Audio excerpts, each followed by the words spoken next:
Hello, my name is Brian Price.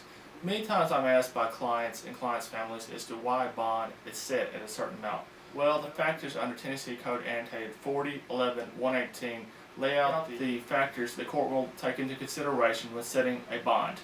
Factor 1 is the defendant's length of residence in the community. The defendant who has been a resident in a particular community for 5 or 10 years is going to receive a much more favorable bond than someone who's a transient or who's only been in a community for say 3 or 4 months. Factor 2, the employment history and financial condition of the defendant. A person who is presently employed and has a strong work history is going to receive a much more favorable bond than someone who is presently unemployed and has a spotty work history. Factor number 3, the defendant's family ties and relationships. Someone who has strong family ties to a particular community is much more likely to appear at court than someone who has no family ties to a particular community.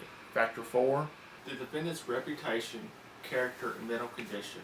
A defendant who has a good reputation for being honest, caring, and forthright is going to receive a much lower bond than someone who has a reputation as being a scoundrel, a liar, and a cheat. Factor number 5, the defendant's criminal history and whether or not the defendant has a record of failing to appear at court. Someone who has a lengthy criminal history, including very serious crimes, and has a history of failing to appear at court will receive a much higher bond than someone who has no criminal history or a very short criminal history and appeared at each and every required court appearance. Factor number 6, the nature of the charges, the likelihood of conviction, and the likely sentence. Someone who's charged with a serious felony such as rape, murder, or armed robbery is going to receive a much higher bond than someone who's charged with a misdemeanor such as simple possession or theft of merchandise under $500. Factor number 7, the defendant's criminal history and whether or not because of that criminal history the defendant poses a risk to the community. Factor 8, the identity of responsible community members who will vouch for the defendant. A defendant who has a responsible member of the community come into court and vouch for the defendant's reliability will obtain a much lower bond.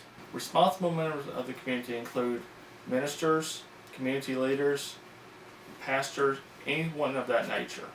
Factor 9, miscellaneous factors may be whether or not the defendant attends school or any local religious institutions. Hello, my name is Brian Price. I'm an attorney here in Clarksville, Tennessee.